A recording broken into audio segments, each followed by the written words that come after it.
Okay mga bossing, update dito sa Winner X. So na-fake tayo dito sa panel na to mga bossing. So ang original panel dito pinalitan nila ng pang Honda CBR panel gauge. So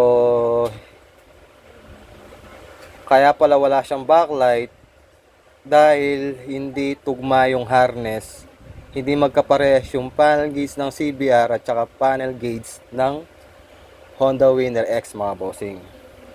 So ito pagkaiba nila. May tatak siyang Honda. Ang original na Honda Winner X, ang case niya, ayan, ganyan. Ito yung Honda Winner X. Pero ang binili nila, ang nailagay nila, Honda CBR. Sa itsura pa lang eh. O, nayumbok na. Etong original niyang panels, wala. Ayan. Tapos wala siyang tatak na Honda dito. Ito, meron mga boss. Yan. Kaya pala, kahit na pinata ko na yung backlight, wala pa rin mga bossing. Dahil hindi tugma sa harness. So ginawa ko na lang paraan para magka-backlight. Tapos ang pagkakamali niya, yung keyless niya magkaiba dito. Ayan. Ayan mga bossing. Wala yung keyless niya. Ito meron, boss. Ayan. Ayan ang keyless niya. Ayan.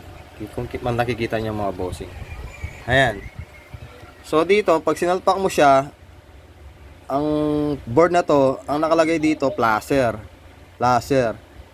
So ang ginawa ko, pinalitan ko na lang yung ganito niya. Mismong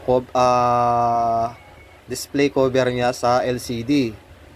So ang original na panel gauge ng Winner X, isa lang yung LED ng placer niya. Ayan, ito dalawa. Ayan. Tapos wala yung keyless. Pero dito sa neutral, sa check engine at saka sa temperature, magkatugma sila. Dito lang hindi sila magkatugma sa placer, sa high beam, saka sa keyless. So wala yung keyless nitong. Walang keyless to. Doon nagkamali sila bossing.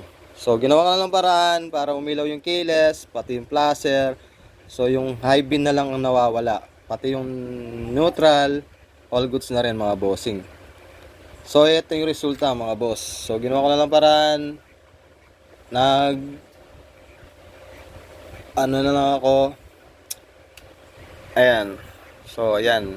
May display na, may backlight na. So water damage din dito mga bossing. Pagkaiba lang, hindi parehas ang panel nila. Hindi pang Honda Winner X to. Pang Honda CBR. Ang panel gauge na to ang nalagay nila. So, mahal kasi ang panel gauge ng Winner X mga bossing.